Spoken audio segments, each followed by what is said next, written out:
Wana Exodus Computers, nimefanya zangu utafiti, nimegundua kwamba watumiaji wengi wa iPhone users hawajui kwamba kwenye simu zao kuna mouse.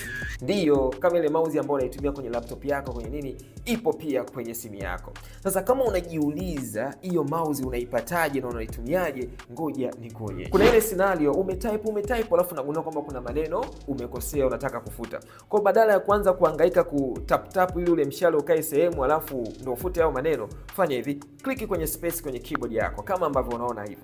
Then maandishi yote yatapotea na baada ya hapo utaanza kutumia keyboard yako kama mouse. Utaweza kupeleka kushoto, kulia au ukapeleka mpaka ile sehemu ambayo unataka kufuta, utafuta, then utaandika vile ambavyo unataka kuandika. So haya ndio maujanja leo ambayo nimekusogezea mwana Exodus Computers. Cha msingi tu hakikisha unatufollow kama Exodus Computers. Hii ndio Exodus Computers na haya ndio maujanja leo.